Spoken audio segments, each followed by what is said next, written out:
So, the last couple of Unsealed episodes, we've been talking about extreme sports games. We started off with this one right here. This is ESPN X Games Skateboarding, published by Konami in the summer of 2001. It's kind of like a Tony Hawk game, but it also has ESPN presentation. So you have both a career mode where you have your usual objectives in order to move on from stage to stage, and also you have a really cool X Games mode for both vert and street. So this is pretty neat. This is from 2001. Then the next year, we got this game that I opened. This here is Aggressive Inline from Acclaim and developed by Z-Axis. This was in 2002. This was competing with Tony Hawk's Pro Skater 4. Had that open world element where you had different missions you could complete. The game has a really great soundtrack, and it's just a really cool game altogether.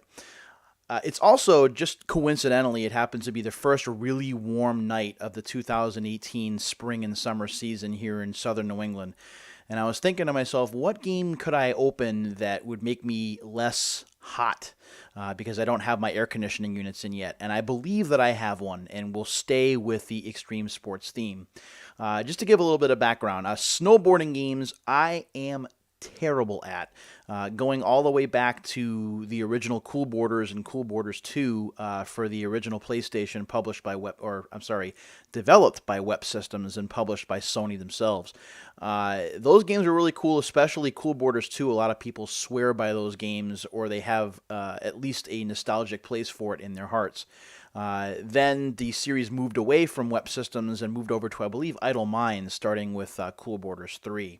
I do have all those games in Retro Central. I just really don't play them all that often because, again, I'm terrible at snowboarding games. Even a game like SSX, which was available during the PlayStation 2's launch period, a game in a series that I own all of the games for, but I am just awful at them, even though the play controls are a little more forgiving. But I always thought to myself when I was playing snowboarding games, what if there was a snowboarding game that played like Tony Hawk's Pro Skater, had that same general feel? And there finally was one in late 2001, November 2001 to be exact, and that's the game we're going to be opening today. This here is Shaun Palmer's Pro Snowboarder, which was developed by a company called Deersoft, which is basically Web Systems, and published by Activision, or Activision's O2 brand, which was their extreme sports division. Now, on this package, you can see right there's a Comp USA sticker, which goes to show you how old this game is. And the date is 1/11 of '02, which means that this game was received in the store sometime in January or mid-January of 2002. So even if this game came out right when the game was launched in November, even if it didn't, even if it was like a second run, this game is still 8 and 8, so 16 years old. This game happens to be, and we're going to go ahead and we're going to open this for the first time here on camera. Lucky enough that this is an original sealed game. It's not been resealed like some of the games I wound up getting from eBay and from Amazon, and I'll be covering those in later episodes. So yeah, we're going to go ahead and we're going to open this, and then I'm going to talk about what attracted me to the game so much. If you haven't played Shaun Palmer's Pro Snowboarder before, it really is Tony Hawk's Pro Skater, but in a snowboarding sense. There definitely is an element of snowboarding involved. The tricks are snowboarding related. The track design is all downhill. It's not really like a lateral or horizontal kind of course like a street course would be. This is all starting at the top of a mountain and working your way down. So we're going to go ahead and we're going to try and remove this security label here without completely taking it off. I was able to do that the last time with Aggressive Inline. We'll see if I happen to get lucky here. I don't think I'm going to because it's already coming off in my hand. And if I can't, I can't. It's not a big deal. I was happy to find this game because this particular game, the only way that I have this in my library up to finding this was loose. I picked it up from GameStop when they were just blowing out their loose PS2 games. I'm going to go ahead and just pull it open. So there we go. We've been able to pull it open. On the inside, we see here there is the Shaun Palmer's Pro Snowboarder Instruction Manual and the disc. The disc is a DVD-ROM, so if you have a PlayStation 2, whether it's Slim or one of the older models, you should have no problem playing this particular game. So as we take out the manual, we'll go ahead and we'll put the game off to the side for just a second. The manual is black and white. There is no color in here, but on the inside it does run down all of the different moves that you can pull off. It also talks about the different pros, Shaun Palmer being just one of several. Jimmy Halapoff. Shaun White is in here, and I don't know. I'm going to see if I can kind of get it.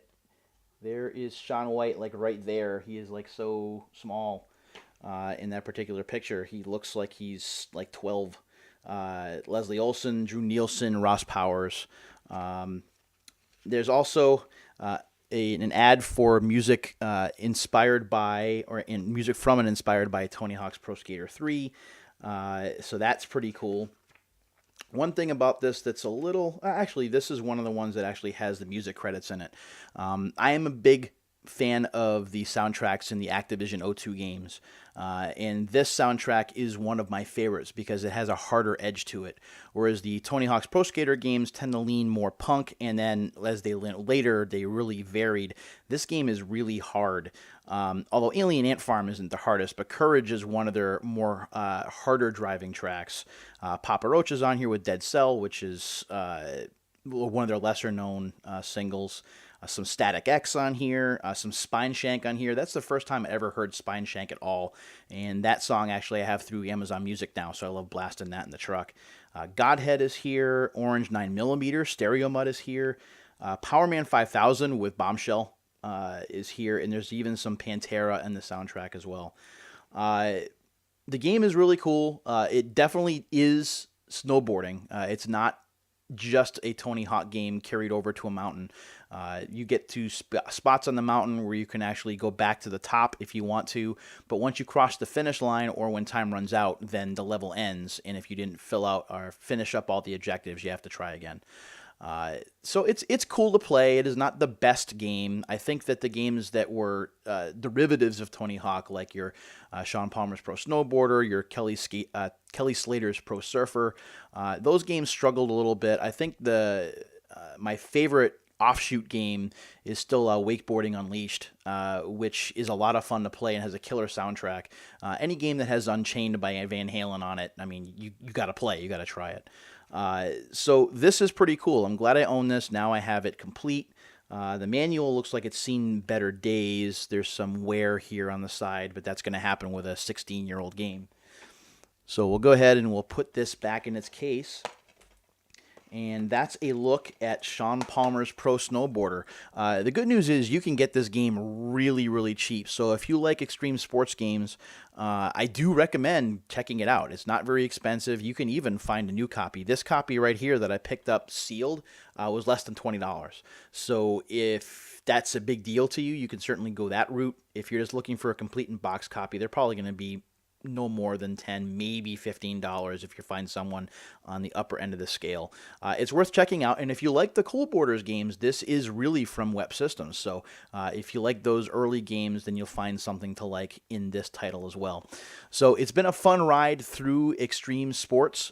This is the last of that set, and probably the last of the Unsealed episodes, except I have one more coming on May the 4th that is special for that day, and we'll be doing that in just a couple of days. As always, if you have comments about this video or any other Unsealed video, go ahead and leave them in the comments below, and I'll be more than happy to reply as soon as I can. Thanks as always for checking these videos out. It's fun to open these on camera and to talk to you about them, and we'll do it a lot more in the coming days and weeks. Until the next time, my friends, take care.